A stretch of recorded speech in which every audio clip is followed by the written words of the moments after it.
Hi friends, welcome to voice of entertainer.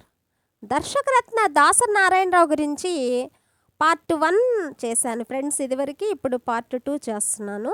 Part 1 చూడని వాళ్ళు తప్పకుండా డిస్క్రిప్షన్లో ఉంటుంది, చూసి కామెంట్ చేయండి. దాసరి నారాయణరావు గారు ఈ పేరు చెబితే సినీ ఇండస్ట్రీలో అదో గౌరవం. పెద్ద ఆయనగా, తలలో నాలుకగా, చిన్న సినిమాలకు పెద్ద దిక్కుగా, దర్శకులకు బాసటగా, నటులకు నారాయణ మంత్రంగా నిలిచిన మహోన్నత వ్యక్తి. అంతేకాదు, మేస్త్రిగా రాజకీయాల్లోకెళ్ళి ఇస్త్రీ చేసిన దర్శక నట దిగ్గజం దాసరి గారు.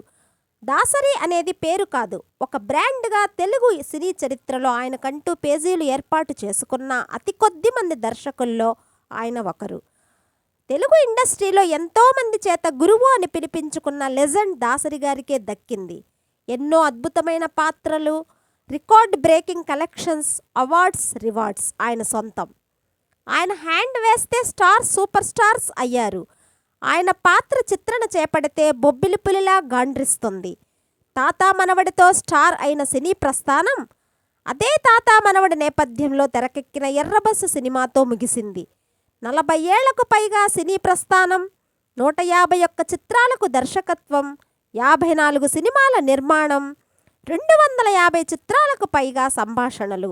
అంతేకాదు, నటుడిగా, జర్నలిస్టుగా, పబ్లిషర్గా, మ్యాగజైన్ ఎడిటర్గా, డిస్ట్రిబ్యూటర్గా, పొలిటికల్ లీడర్గా, కేంద్ర మంత్రిగా అనేక రంగాల్లో రాణించి బహుముఖ ప్రజ్ఞాశాలిగా పేరు గడించారు. దాసరి గారి మూవీస్లో తాతా మనవడు, స్వర్గం నరకం, మేఘ సందేశం, మామగారు మొదలైనవి అనేక అవార్డ్స్ తెచ్చిపెట్టాయి. ఈయన చిత్రాలు స్త్రీ ప్రధానంగా ఉండి వరకట్న సమస్యకు వ్యతిరేకంగా, సందేశాత్మకంగా రూపుదిద్దబడినవి. దాసరి గారు తీసిన బొబ్బిలి పులి, సర్దార్ పాపారాయుడు చిత్రాలు నందమూరి తారక రామారావు గారి రాజకీయ ప్రవేశంలో ప్రధాన పాత్ర వహించాయి.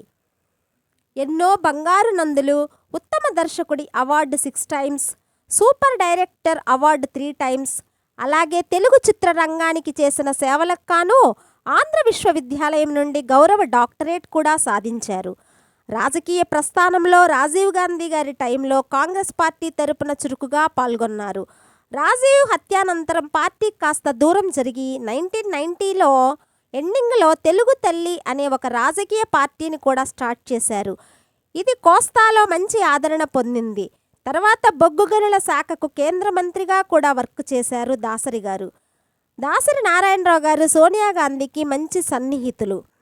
ఎన్నో అవార్డ్స్, రివార్డ్స్ సాధించిన ఘనత దాసరికి దక్కడం చాలా గర్వకారణం.